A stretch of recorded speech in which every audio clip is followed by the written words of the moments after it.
Hello guys and welcome back to our highlights from our game against Plymouth Parkway. Coming off a 6-game unbeaten streak, Gosport would be looking to secure 3 points against the Plymouth side, third from bottom.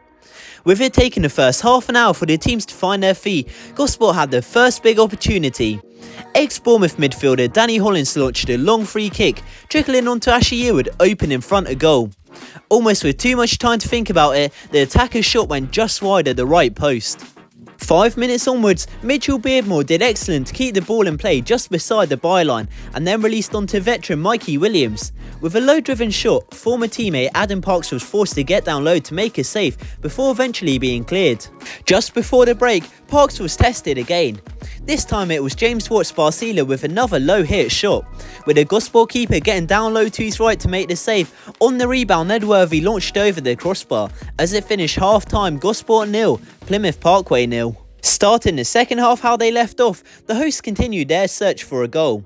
Yearwood on the counter set Samuel Fanian through on goal. Cutting inside of White, the attacker slashed a shot against the face of goal, forcing a great stop from Griffiths. Substitutions were made from both teams, including ex-Tolone Satino Owen Arca coming on to make his debut, but little action occurred in the second half until the 85th minute. Gosport player of the game Fanian stormed at the Plymouth back line, aiming towards the far corner as Griffiths managed to get behind the effort to make the save. On the rebound, Yearwood fired wide in a golden opportunity to steal the 3 points. 6 minutes were added on and Gosport did bring on top goal scorer Alfie Stanley, but there was no other action to report on as it finished goalless at the AEI Stadium. I caught up with managers Pat and Joe after the game and here's what they had to say.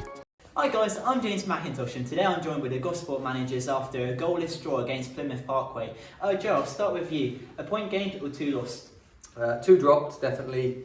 The downside is, obviously it's 2 points dropped. The positives, I think, are that it's very different from the Marlow game and from the Frome game against the other teams in the relegation zone, where we felt like we didn't necessarily deserve a win. Today we definitely deserved a win based off of the performance levels. We just didn't execute well in the final third.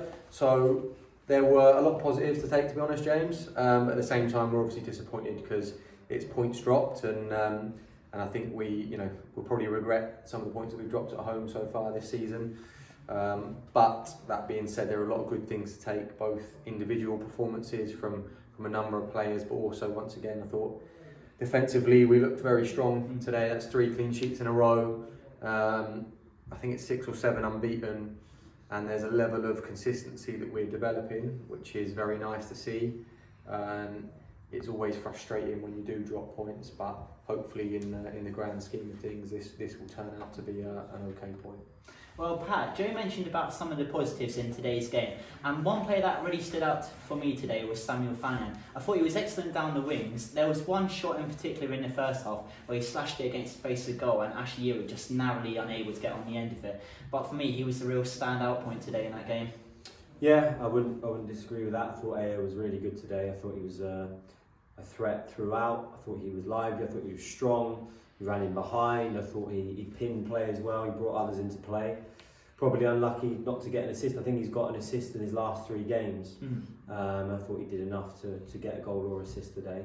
So really pleasing. He came in from Hayes and Yedding last year and has taken him some time to get up to speed. But I think he's looking fitter and fitter every week. And like you saw today, he was still able to go sort of late in the game, which he's not been able to recently. So yeah, really pleasing for him. It's just a shame that with his performance and some aspects of the performance, we didn't really do enough to get the win today. I thought we were really good defensively, didn't give them much, and probably did enough really to win. I thought we had quite a few chances, especially late on in the last 20 minutes. So disappointing in that way, because we've got to put games to bed. Plymouth are a good side, but I thought we were better than them today. So yeah, disappointing, but it's another point on the board. Like Joe said, we're 7 unbeaten, 3 clean sheets in a row. There's some consistency in our performances now, so we need to just carry that on. And Joe, staying on the same note of the attacking unit, we didn't see Alfie Stanley in the starting 11 today, and he's been a crucial player for us over the last season or so. Was there any reasoning behind that, other than fitness? No, not really. I mean, again, nothing to do with fitness, mate. Just the front 3 that we went with today. Woody Woody is Woody. You know, I think it's, you know, he's given us no reason to leave him out. Woody's a good goal scorer, and we know what Woody's about. And Ash has been excellent this season, and we felt that it was the right game. And I think probably we were proved right in the end. It was the right game for AO to start.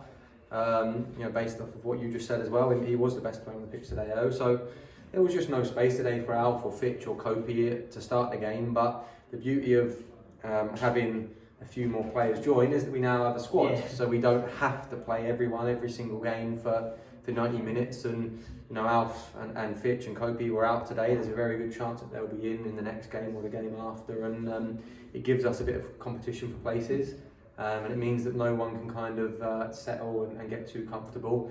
So yeah, frustrating for Alf. I said earlier on to Matt, like normally you'd want to bring Alfie on and Fitch on and Kopi on in a game like that, but we actually thought the boys on the pitch were doing really well, the forward players, so it's one of them ones, but I'm sure that they'll be back in very soon. Yeah, definitely. And Pat, one aspect of the game that I felt a little disappointed with was that some of the players seemed to lose their heads in the game. So I thought, I can't remember who it was now, I think Fanan got a little bit frustrated with some of the decisions, Harry Kavanagh, and is this something that concerned you two, the level that the players were shown with just anger in the game at points in the game?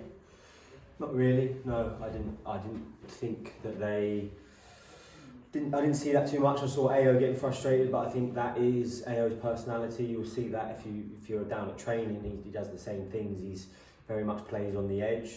So you just got to let him do that, but you got to manage him so it doesn't go too far. I think Cav, for example, is someone that is desperate to win and he'll do what he can, and I think he plays with that intensity, so you know, no issues with that. I think it's important that they've got that because this team has a lot of intensity about it, and you never want to take that away as long as it's harnessed in the right way and it doesn't go over the top in terms of them getting yellow and red cards. We're quite happy for them to be playing on the edge and show that desire, the passion, because they want to win, they want to do well. So yeah, no issues with that. We've got Worthing coming up in the FA Trophy, and I would imagine this is a game that you both want to try and go as far as possible with, and it's going to be a good challenge, especially considering that we've done well against Tunbridge Angels, league higher, and there's been a number of times this season where we've beaten leagues where teams have higher opposition, and could that be the similar case? Yeah, we hope so. Tunbridge, we deserve to win, tight game, but we deserve to win. Oxford away, deserve to win, again tight game. Wealdstone, obviously National League. Yeah. We were well in the game until Joe's red card. So we've shown that we can compete and at times be better than teams in the league above us. Worthing, let's make no mistake about it, are a top team in the league above us. They're a very good side. You know, we're aware of that, but we go there confident, but also feeling free because the pressure isn't on us. The pressure is obviously on them. We've got a group of players who tend to do very well in these types of games. We'll have great support, no doubt, coming up to Worthing next weekend. So we want to enjoy the occasion. I think we've earned the right to enjoy a big cup game. Obviously, we're going there to win, but the most important thing is that we go there and deliver a good performance and show the fans that we can compete with teams at that level, like we've done so far this season, and then hopefully we do get the right result. Well, definitely, and I wish you guys all the best. It's my 18th that week, so that could be an early birthday present for me if you'd be happy with that. Well, we'll see you then, and final words from us as always, up the borough. Up the borough.